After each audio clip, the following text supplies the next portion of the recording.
नाजरीन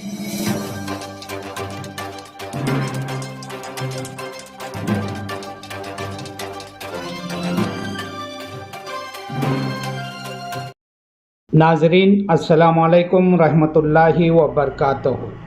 हज भवन में आग, ये कैसा हुआ और ऑडिटोरियम में आग कैसी लगी, सारा शहर नहीं बल्कि पूरे कर्नाटक में इस ताल्लुक से लोगों में बहस चल रही है। शहर के बेंगलुरु में आने वाले हेगड़े नगर सिरवनाहल्ली में मौजूदा हज भवन में जुम्मा की शाम एकाएक हज भवन के दूसरे फ्लोर में आग लगना शुरू हो गई। आग क्यों लगी, इसके वजूहात को लेकर लोगों के ज़हन में कई तरह के सवालात उठ रहे हैं। इन तमाम सवालात का जवाब ढूंढने के लिए, मालूम करने के लिए रियासती हाउसिंग बोर्ड और वक्फ माइनॉरिटी अफेयर के मिनिस्टर जनाब BZ ज़मीर अहमद ने हादसे की जांच करवाने का ऐलान कर दिया है। ये बड़ी खुशी की बात है।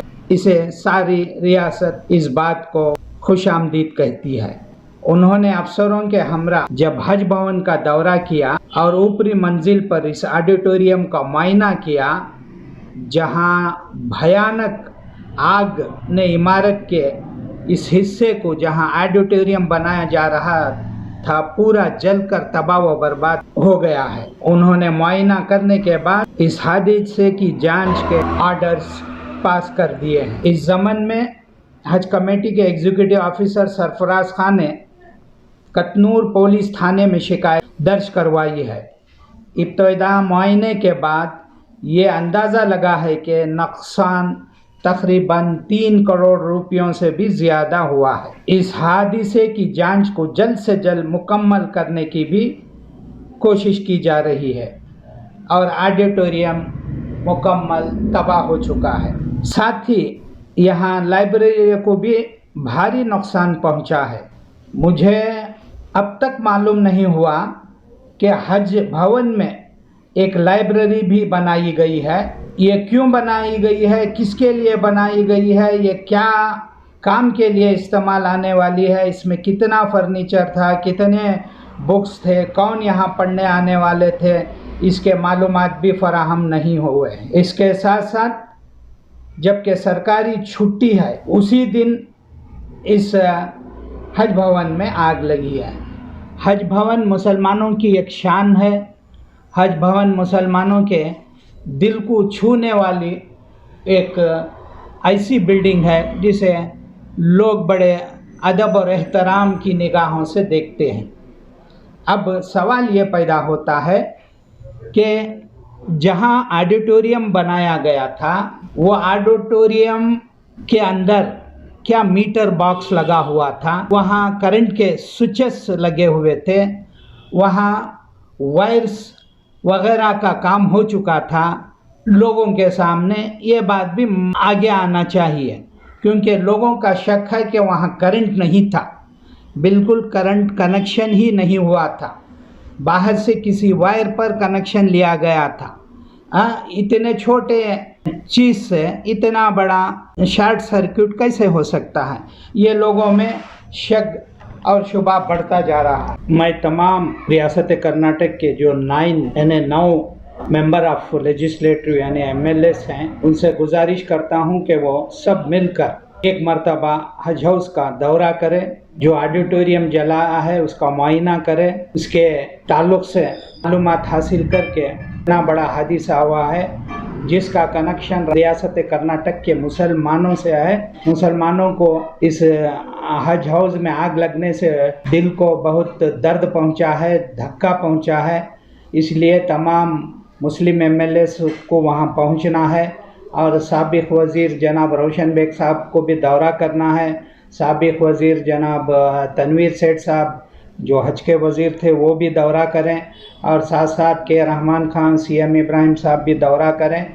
ये तमाम मुसलमानों की प्रॉपर्टी है। ये इमारत से मुसलमानों को एक तरह का जैसे ही वो इमारत देखते दिली सुकून हासिल होता था, वैसी इमारत में आग लगना ये किसकी गफलत थी, ये किसकी लापरवाही थी, ये किसकी वजह से हुआ है, इसकी तफसील आवाम के सामने आना चाहिए, क्योंकि ये मुसलमानों का कनेक्टेड मामला है, इस पर खुसूसी तवज्जो दें। इस मौके पर रियासती वज़ीर बराए रेवेन्यू डिपार्टमेंट वहाँ के रुकन असम्बली कृष्ण बौरैया गौड़ा ने भी वहाँ सुबह में जाकर हज भवन का दौरा किया और उन्होंने हादसे के मकाम का मुआयना करने के बाद अफसरों से इसकी तफसील तलब की है।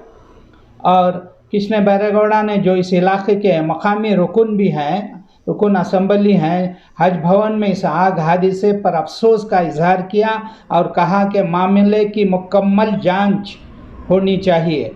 अगर ये बात सामने आई कि लापरवाही के सबब इतना बड़ा हादसा हुआ है तो इसके लिए ज़िम्मेदार किसी भी शख्स को बख्शा नहीं जाएगा।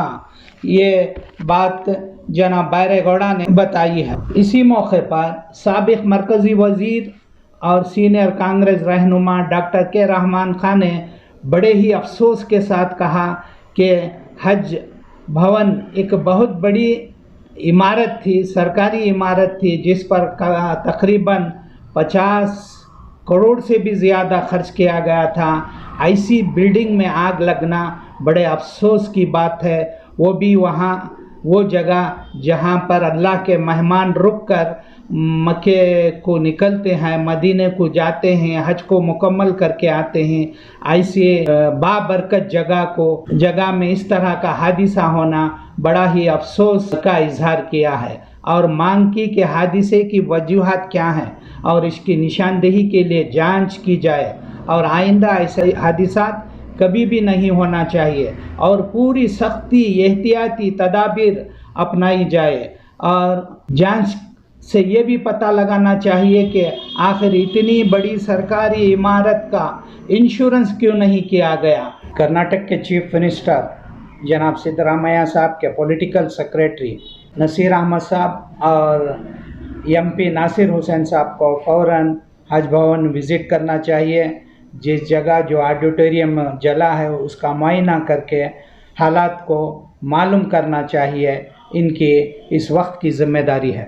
जो ऑडिटोरियम बनाया जा रहा था इसका क्या आर्डर हुआ है, क्या इसकी बिल पहले ही दे चुके हैं या काम मुकम्मल होने के बाद देनी है, ये तमाम चीज़ें तफसीलात बाहर आना चाहिए, क्योंकि लोग मुख्तलिफ बातें कर रहे हैं। जब हज हाउस में आग लगी है, लोगों में एक तरह का गुस्सा है। से जल्द वज़ीर हज जनाब रहीम खान साहब को जल्द से जल्द इस ताल्लुक़ से बताना चाहिए।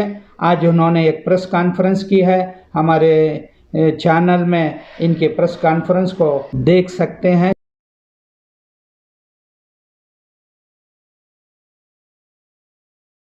सभी को आदाब। मेरे साथ माइनॉरिटीज़ एंड हज सेक्रेटरी हमारे जैन सर भी साथ है और हज हाउस के CEO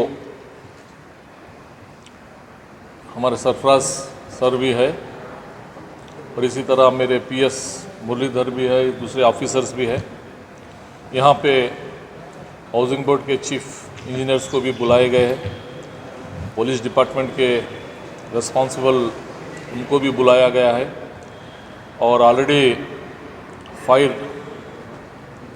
वालों को भी इसके बारे में इंक्वायरी करने के लिए बोल दिया गया है और इस रिलेटेड इलेक्ट्रिसिटी डिपार्टमेंट के इंजीनियर्स को भी उनके इंस्पेक्टर्स रहते हैं उनके डिपार्टमेंट पे कि ये किस तरह से शॉर्ट सर्किट हुआ है उसकी भी इंक्वायरी चालू करने के लिए ऑर्डर कर दिए हैं और टोटली इस केस के लिए एक कमेटी बना के इंक्वायरी के लिए ऑर्डर ऑलरेडी कर दिए गए। तो ये बिल्डिंग में लॉस तो हुआ है कम से कम 3.5 से 4 करोड़ रुपए और किसी दूसरा जैसा जान कोई दूसरे हादसे यहाँ पे नहीं हुए, ये खुदा का बहुत बड़ा करम है। तो इसके लिए इमीडिएट उसको फास्ट करा देंगे फंक्शन हॉल के लिए और जहाँ पे IAS KS के स्टूडेंट्स कुछ थोड़े स्टूडेंट्स थे वो ट्रेनिंग कंटिन्यू जो पीछे बिल्डिंग है उसको भी कंटिन्यू करना बोल के बोले। तो इस तरह से जो भी है इमीडिएट एक्शन लेंगे। सर गलती कहाँ है, किस लिए ऐसा हुआ, कहाँ है? अभी तक तो जो माहिती आई, इन्फॉर्मेशन आई है शॉर्ट सर्किट से, क्योंकि जो काम करने वाले थे उन्हीं के सामने हुआ है बोल के इन्फॉर्मेशन है।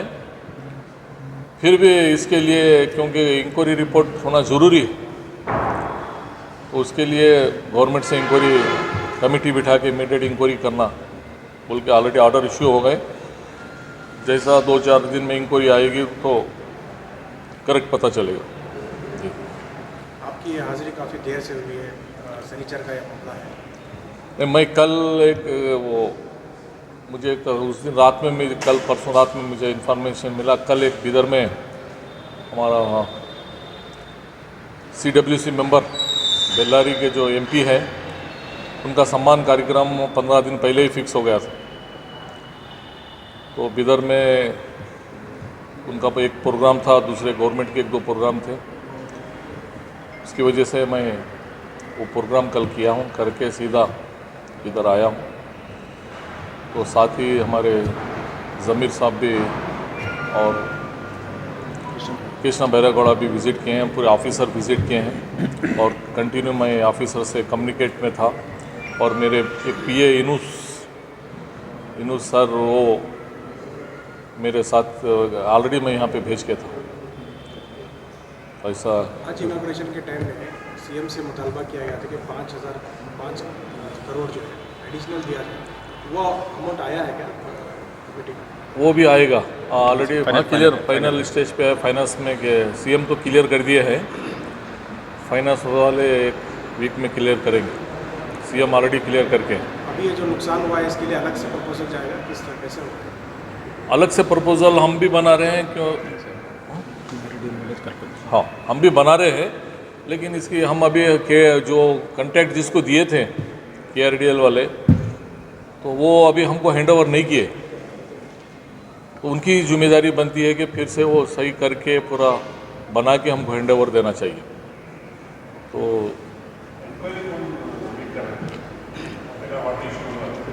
अभी हमारे लोकल पुलिस को बोले 2-3 तरफ से हो रही है। एक तो पुलिस डिपार्टमेंट होगी और फायर वालों से भी होगी, हाउसिंग तरफ से भी होगी, फिर हमारे सेक्रेटरी जो है वो एक कमेटी बना के दिए हैं। कमेटी में एक तो हज कमेटी के EO सरकार साहब है, दूसरा हमारे डायरेक्टर साहब, क्योंकि यहाँ पे IAS का सब ट्रेनिंग चल रहा था, तो ये 2 अधिकारी के नेतृत्व में और 3 डिपार्टमेंट, जैसे जो शॉर्ट सर्किट से रिलेटेड हुआ है वो इलेक्ट्रिकल डिपार्टमेंट दे सकता है, तो बेस्कॉम और इलेक्ट्रिकल इंस्पेक्टरेट को डायरेक्शन अभी ऑरली गया है, अभी राइटिंग में अभी चला जाएगा। दूसरा पुलिस की इंक्वायरी ऑलरेडी शुरू हो गई है। तीसरा स्ट्रक्चरल का, यदि कोई, क्योंकि टेम्परेचर एक साथ बढ़ गया, पूरा नया फर्नीचर सब होने से, आग टेम्परेचर बढ़ने से बिल्डिंग की स्ट्रेंथ पे यदि कोई असर आया है, तो उसके लिए हाउसिंग बोर्ड को डायरेक्शन दिया गया कि कोर कटिंग करके स्ट्रेंथ चेक करके यदि कोई स्ट्रेंथ पे आया था उसके रिपेयरिंग के लिए फ्यूचर में क्या किया जा सकता है वो सजेस्ट करें। इंक्वायरी कमेटी में EO चूँकि खुद राजभवन के जिम्मेदार हैं, उनको कैसे डाल सकते हैं? क्योंकि इंक्वायरी में तो बाहर की तरफ से होना चाहिए इंक्वायरी। नहीं, इसमें ऑफिसर्स का इन्वॉल्वमेंट जैसा कुछ नहीं है। इसमें ये हमको चेक करना है कि हमारा बिल्डिंग सुरक्षित रहे और उसको हम रिनोवेट कैसे करें, तो he will be the responsible officer for the building. तो इसमें क्या क्या दिक्कतें आई है, कैसा होना चाहिए, ही गाइड, तो he will be in the committee. दूसरे लोग भी हैं उस कमेटी में? हाँ, हमारे डायरेक्टर और माइनॉरिटी भी। ये से जानते हैं कि इसका कंप्लीट इंटीरियर जो है KRIDL को दिया गया था, तो सारा इंटीरियर ख़त्म हो गया था, ऑडिटोरियम का एक काम बाकी था, तब कोविड का सिलसिला चालू हुआ। तो कोविड के सिलसिले में हम लोग ऑडिटोरियम का काम नहीं कर सके, क्योंकि लास्ट 2 साल से ये हज भवन BBMP के कंट्रोल में था। जब मैं उधर जॉइंट कमिश्नर था, इंचार्ज था, तो उनके हाथ में था। तो उसके बाद कोविड ख़त्म होने के बाद परसों सिर्फ 7-8 महीने पहले हमको ये हज भवन हैंड ओवर हुआ। उसके बाद हम लोग ऑडिटोरियम का काम चालू किए थे। चालू करके रिस्पॉन्सिबिलिटी जो है KRIDL की है, जो भी सेफ्टी मेजर्स हो सारे, बिकॉज वो भी ऑफिसर्स हैं, तो उनकी जवाबदारी है कि ये इसमें क्या कहते हैं कंप्लीट करके हमको हैंड ओवर करना है। तो ऑफिसर्स भी हैंड ओवर करने के 3-4 दिन पहले ये हादसा हुआ है। और हम लोग ये ऑडिटोरियम को जो है IAS ट्रेनिंग के लिए इस्तेमाल करेंगे बोल के हम लोग डायरेक्टर को मिनिस्टर साहब, दोनों मिनिस्टर साहब ने बात करके वो ट्रेनिंग के लिए चालू किया था और बच्चे आने वाले ही थे। तो दूसरी बात क्या है कि वो कंप्लीट जो अंदर जो ऑडिटोरियम में जो चीज़ लगता है पूरे इनफ्लेमेबल मटेरियल होते हैं, जैसे कि फोम सीट्स में लगे हैं या वूल है और कारपेट जो है। ये क्या हो गया, जब जो बच्चा फर्स्ट जो देखा रिपोर्ट करने तक, वो फायर फोर्स आने तक आग बहुत ज़्यादा लग गई, तो फायर फोर्स वाले भी अंदर क्यों नहीं जा सकते, क्योंकि वो प्लास्टिक है, ब्रीथ नहीं कर सके। तो फिर वो मास्क लगा के अंदर गए, तब तक तो बहुत सारा डैमेज हो चुका था। तो सारा सिलसिला 2 आवर्स में हो गया। तो फिर इसमें क्या कहते हैं कि अगर प्राइवेट इंक्वायरी के लिए मैं और डायरेक्टर ऑफ माइनॉरिटीज़ इसलिए करेंगे कि मल्टीपल एजेंसीज के साथ कोऑर्डिनेट करना पड़ेगा। एक लैंड आर्मी के लिए कि लैंड आर्मी ने ऐसे क्यों किया, तो पुलिस का रिपोर्ट मैंने ऑर्डर किया है, पुलिस इंक्वायरी के लिए ऑर्डर किया है। तो पुलिस वो इंडिपेंडेंट इंक्वायरी वो करेंगे, police will do an independent inquiry कि जिसने क्या रिस्पॉन्सिबिलिटी है, ये क्यों हुआ है, तो ये करेंगे, उनकी रिपोर्ट आएगी। सेकेंड थिंग, हम लेंगे KHB से स्ट्रक्चरल के बारे में रिपोर्ट लेंगे कि इसका कुछ डैमेज हुआ है कि क्या प्रॉब्लम है। इलेक्ट्रेट के जो लोग आएंगे वो लोग आएंगे, उनके पास हम लेंगे, क्योंकि और फायर फोर्स का, क्योंकि हर टाइम हम जो प्रोग्राम करते हैं तो फायर फोर्स का क्लियरेंस लेके ही करते हैं। तो लास्ट 3 ईयर से हम लोगों ने फायर फोर्स का प्रोग्राम हम लोगों ने लेके ही किया है। तो इसके लिए उन लोगों को भी हम लोगों ने बुलाया कि उनका भी हमको इनपुट चाहिए। तो सारा इनपुट लेके इंक्वायरी करके हम मिनिस्टर साहब को, सेक्रेटरी साहब के थ्रू मिनिस्टर साहब को देंगे। और जैसे साहब ने बताया है, जब कोई काम लेते हैं KRDL वाले, जब हमको हैंड ओवर करते हैं तो फुल एंड फाइनल कंडीशन में हमको हैंडल करने का, तब तक जो भी रिस्पॉन्सिबिलिटी है उसकी रिस्क की उनकी जिम्मेवारी है। और सेकंड थिंग क्या है कि वो गवर्नमेंट डिपार्टमेंट को इंश्योरेंस, या तो इंश्योरेंस क्लेम कर सकते हैं, या तो उनके CSR में कर सकते हैं, या खुद अपने प्रॉफिट में कर सकते हैं। क्योंकि हम लोग जब काम देते हैं तो उनका एक SR रेट के ऊपर हम इनको सर्विस चार्जेस बोल के देते हैं, उसके सर्विस चार्ज में उन लोगों को ये बनाना पड़ेगा। तो इंशाल्लाह दोनों मिनिस्टर साहब बात करेंगे, बात करके वो जो अमाउंट लाना है उसको अमाउंट लेंगे। और दूसरी बात, जो ऊपर स्ट्रक्चरल आपने देखा है कि वेरिएशन ऑफ टेम्परेचर में क्रैक्स आए हैं, तो वो हमारे इंजीनियर्स आए हैं, सुपरिटेंडेंट इंजीनियर हैं KHB के, ये स्ट्रक्चरल इंजीनियर में क्या एक्चुअली इसका क्या प्रॉब्लम है, अंदर कुछ स्टील में प्रॉब्लम, वो वेरीफाई करके रिपोर्ट देंगे। वो रिपोर्ट देने के बाद हम लोग, साहब ने कहा है कि CM साहब से बात करेंगे, बात करके उसको अगर उसका जो कॉस्ट होता है उसका कॉस्ट हम लोग ये करने की करेंगे, लेकिन बाकी का जो है वो KRDL की जिम्मेवारी है। KRDL का जो प्रोजेक्ट है ये सिर्फ ऑडिटोरियम तक है या पूरा हज भवन का था? ये कंप्लीट हो गया था, अब ये लास्ट प्रोग्राम था। जैसे मैं आपको बताया था कि ऑडिटोरियम का हम लोगों ने क्यों नहीं लिया, कोविड के लिए अब फ्री नहीं था हज भवन। अच्छा, इंश्योरेंस है हज भवन में? वो करेंगे ना, उनकी जवाबदारी है KRDL की। अच्छा, कंप्लीट होने के बाद ही करेंगे? हाँ, बिकॉज हज भवन भी still has not been handed over to Haj committee, still has it is not with Haj committee. तो उसके BBMP में उसके खाते का वो सिलसिला चल रहा है 6-7 मंथ से, इसके रिकॉर्ड्स वगैरह क्रिएट करके वो खाता हो रहा है। उसके बाद हज कमेटी को हैंड ओवर करने के बाद उनकी जवाबदारी होगी। तो बाकी का इंश्योरेंस का जो काम किए हैं वो क्या कहते हैं, वो जो KRDL में लिया उन लोगों की जवाबदारी है, इंश्योरेंस उनकी जिम्मेदारी है। हाँ, तो जो भी है उनको, वेदर वो इंश्योरेंस हो, वो प्रॉफिट हो, उनकी जवाबदारी है कि जितना भी खर्च होगा वो हमको वापस करके जो स्टेज में जो हमारा जो एग्रीमेंट है उस हिसाब से हमको देना पड़ेगा, बस। लिया गया है इस हादसे के बाद। हाँ, तो जैसे आपको मालूम है, ये हमारे ऑडिटोरियम जो है अचानक आग लग गई। तो कहा क्या जा रहा है कि उधर सिर्फ 4 लोग थे तब आग लगी, थोड़े IAS के बच्चे अंदर बैठे हुए थे। तो सडनली उस एक बच्चे ने आग देखी, तो उन्होंने इलेक्ट्रिकल काम भी चल रहा है इधर हज भवन में, अभी कंप्लीट नहीं हुआ ऑडिटोरियम। तो वो लड़के ने इमीडिएटली जाके सिक्योरिटी को बताया कि आग लग रही। जब तक वो आए तो आग लग गई थी, बहुत सारी आग लग गई थी। तो बहरहाल आपको मालूम है कि उसके बाद क्या हुआ, 2 घंटे में सारा मतलब ऑडिटोरियम राख हो गया था जल के। तो ये हम लोगों ने आज मिनिस्टर साहब, कल ज़मीर अहमद साहब माइनॉरिटी मिनिस्टर आए थे, आज रहीम खान साहब आए थे, और कृष्णा बैरेगौड़ा साहब भी जो लोकल MLA हैं वो भी यहाँ पर आए थे। तो हम लोगों ने जो काम दिया था KRDL का, तो उनकी ये जिम्मेवारी है कि हमको एज एंड वेयर कंडीशन, मतलब कंप्लीट करके हमको हैंड ओवर करना पड़ेगा। तो अभी जो जल गया है तो ये भी उन्हीं की रिस्पॉन्सिबिलिटी होगी। ऑलरेडी डायरेक्शंस दिए गए हैं उनको कि इमीडिएटली एज इस वेयर कंडीशन में हम इमीडिएटली विद इन 3-4 मंथ्स में हमको रेडी करके वापस ये ऑडिटोरियम हमको वापस दे दें। और दूसरी बात जो है, जैसे हम ऊपर गए तो ओवर हीट से बिल्डिंग में थोड़े क्रैक्स आए हैं, तो वो क्रैक्स को जो है हम लोग KHB के इंजीनियरिंग स्टाफ को बुलाए हैं, स्ट्रक्चरल इंजीनियर्स को बुलाए हैं। वो असेसमेंट करेंगे कि कितना डैमेज है, सही अंदर से डैमेज हुआ है या बाहर से डैमेज है, उसको क्या स्ट्रेंथन कर सकते हैं या ऐसे ही उसको छोड़ सकते हैं, वो अभी रिपोर्ट देंगे। तो ये उनका काम होगा। फिर इलेक्ट्रिकल इंजीनियर्स को भी बुलाया गया, इंस्पेक्टरेट के लोगों को भी बुलाया गया कि इलेक्ट्रिकल प्रॉब्लम हुआ तो ये किस तरह हुआ, तो इसमें क्या प्रॉब्लम्स हैं और फ्यूचर में ऐसा प्रॉब्लम ना हो, एक उनसे और फायर डिपार्टमेंट से। और तीसरी बात तो ये है कि मैंने कल ही पुलिस डिपार्टमेंट को इन्वेस्टिगेट करने के लिए कल मैंने लेटर दिया है कोतनूर पुलिस इंस्पेक्टर को, जिसके जुरिस्डिक्शन में हज भवन आता है, तो इन्वेस्टिगेट करें कि वाकई में ही एक फायर एक्सीडेंट था या कोई और बात है इसमें, तो इंशाल्लाह वो करेंगे। तो उसके बाद एक कमेटी भी सेक्रेटरी साहब ने और मिनिस्टर साहब ने ऑर्डर की है, जिसमें मैं और डायरेक्टर दोनों कमेटी हेड करेंगे। उसमें मतलब ये सारे मामला जो हैं, जैसे कि बिल्डिंग की स्ट्रक्चर की डिज़ाइन हो, कि कौन इसका रिस्पॉन्सिबल हो, इस चीज़ का इंक्वायरी करें।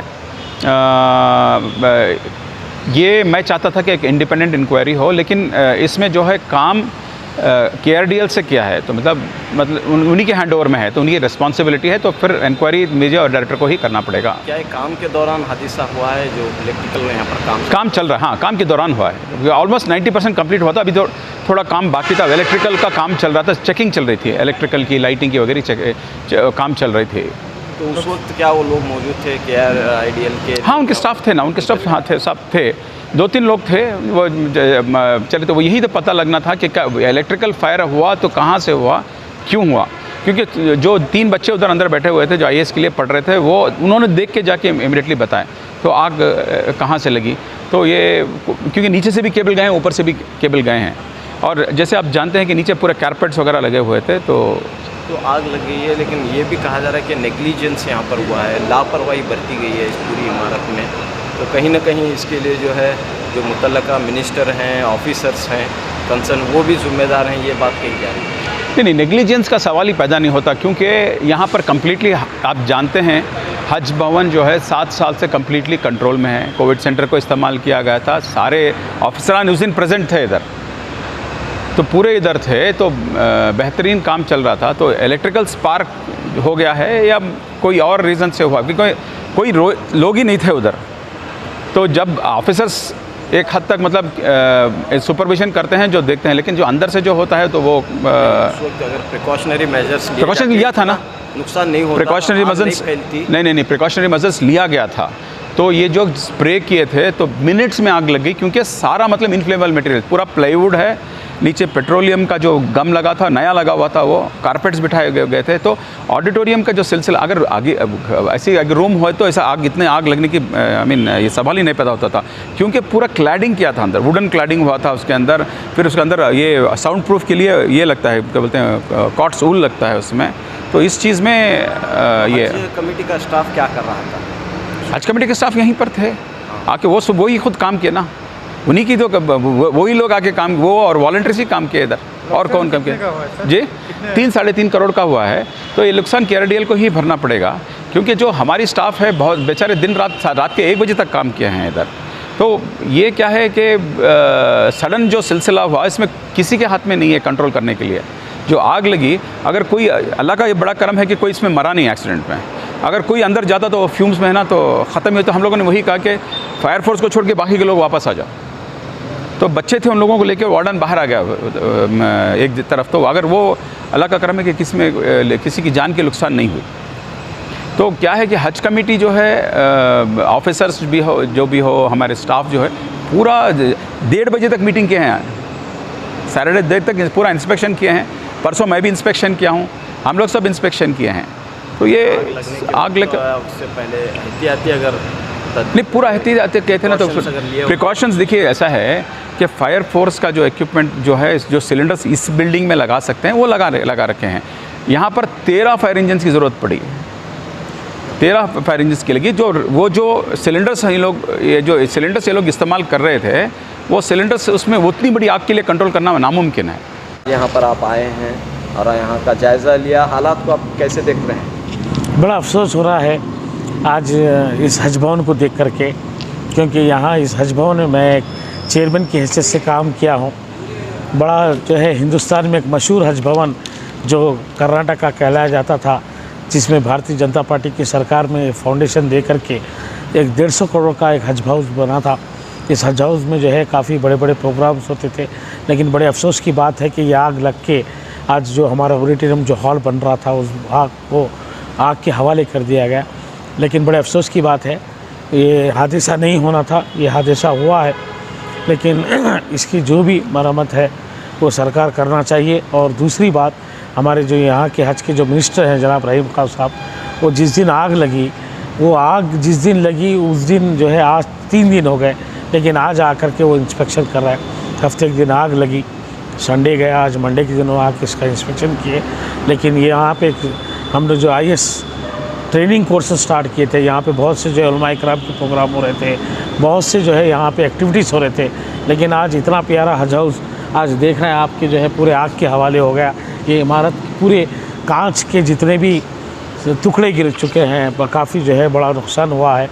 ये जो है बहुत ज़िम्मेदारी का काम था, मिनिस्टर को हो या एडमिनिस्ट्रेटर को हो, ये बड़े सख्ती से जो है इसका इंक्वायरी होना चाहिए और इसको कैसे आग लगी, क्या हुआ है, इसके बारे में तमाम जो है डिटेल्स इंक्वायरी के थ्रू देना चाहिए। खूबसूरत इमारत में इतना बड़ा हादसा, काफ़ी दर्द हो रहा है। काफ़ी दर्द हो रहा है, क्योंकि यहाँ की इमारत देख कर के पूरा हिंदुस्तान, कर्नाटक नहीं बल्कि पूरा हिंदुस्तान जो है इसकी तारीफ़ करता था। जहाँ इस हज कमेटी के जब हम चेयरमैन होकर काम करते थे तो हिंदुस्तान के हर कोई स्टेट के यहाँ पे लोग आकर के विज़िट करके गए। यहाँ की इमारत को देख करके अपने दूसरे स्टेट पे बनाने का इस मॉडल को उन्होंने बनाया था। इस मॉडल को दूसरे स्टेट में इंक्लूडिंग दिल्ली में खुद जो है, जहाँ कर्नाटक के हज भवन का मॉडल लेके जा रहे थे, क्योंकि इस खूबसूरती इमारत को देख के और भी दूसरे शहर में बनने जा रहा था। लेकिन आज इमारत एक आग के हवाले हो गई। बड़ा अफसोस है, ये नहीं होना चाहिए था, हुआ है। इसकी बड़ी मेरे को बहुत बड़ा अफसोस है। इंक्वायरी बिठाना चाहिए, ये स्टेट इंक्वायरी से चाहिए या सेंट्रल से चाहिए? नहीं, दोनों इंक्वायरी होना चाहिए, स्टेट भी इंक्वायरी होना चाहिए, सेंट्रल स्टेट इंक्वायरी भी होना चाहिए, क्योंकि जो आग लगी है वजह तो उसकी पता चलना चाहिए। आज नहीं बोल तो लगभग मैं समझता 5 करोड़ के ऊपर का नुकसान हुआ है। तो वो ये मामूली नुकसान नहीं है, ये सरकार का नुकसान है, कौम का नुकसान है, पब्लिक का नुकसान है। तो इसके पीछे क्या कारण है वो तो जानना चाहिए ना, आखिर क्या वजह से हुआ है ये तो मालूम होना चाहिए, जनता को मालूम होना चाहिए, आवाम को मालूम होना चाहिए। इससे क्योंकि मेरा तो दिल बहुत दुख रहा, क्योंकि इसके दामन में बैठ कर के हम एक हज कमेटी के चेयरमैन के हैसियत से काम किए और यहाँ से हाजियों के लिए हम लोग रवाना किए हैं। काफ़ी अच्छे यहाँ पे एक्टिविटीज़ होते थे, काफ़ी अच्छे यहाँ प्रोग्राम्स होते थे। आग लगने से बड़ा नुकसान हमें भी हुआ है और कौम का भी नुकसान हुआ है। इसके लिए बाकायदा एक मिनिस्टर साहब मौजूद हैं। कहीं ना कहीं मिनिस्टर साहब की जिम्मेदारी है कि वो इस हादसे की जिम्मेदारी कबूल कर लें। देखिए, वो मंत्री हैं तो उनका ही काम होता है। जब जो जिम्मेदारी लिया जाता है, जब जिम्मेदारी दी जाती है तो उनका पूरा उनके ऊपर शेष जाता है, उनके सर जाता है, क्योंकि मंत्री हैं, उनके मंत्रालय का पोस्ट है, और हज कमेटी के चेयरमैन अभी नहीं है, मंत्री है, तो A to Z जो भी है मंत्री जी देखेंगे ना। प्रिकॉशनरी मेजर्स नहीं लिए गए, कहीं ना कहीं गफलत और लापरवाही हुई है, आपको लग रहा है? तो उसी के कारण तो ये हादसा हुआ है। हादसा होने का कारण क्या है? कहीं ना कहीं लापरवाही होगी, कहीं ना कहीं कुछ चीज़ों में चूक होगी, तो उसी का आज ये रिज़ल्ट देखने को मिल रहा है। जब अगर हर चीज़ में अगर फिट होते तो ये हादसा नहीं होता था। कहीं ना कहीं चूक हुई है, उसकी वजह से ये हादसा हुआ है। मैं और एक बार सरकार से ये गुजारिश करता हूँ कि इसकी इंक्वायरी कराई जाए और इसके लिए जो है एक अच्छा सा गवर्नमेंट से ग्रांट दे करके जो इमारत को नुकसान हुआ है उससे ज़्यादा अच्छा से अच्छा बनाए। जैसा कि मैं बता रहा था कि इसका फाउंडेशन भारतीय जनता पार्टी सरकार डाली थी। येडियुरप्पा जी और हमारे जगदीश शेट्टर जी, सदानंद गौड़ा जी ने 65 करोड़ इसका फाउंडेशन बजट दिया था। तो उससे बढ़ते बढ़ते आज 150 करोड़ का इस इमारत खड़ी हुई थी। आज इतनी बड़ी इमारत को आग लग गई, इसके लिए बहुत बड़ा कौम के लिए भी बड़ी अफसोस की बात है, सरकार के लिए भी अफसोस की बात है।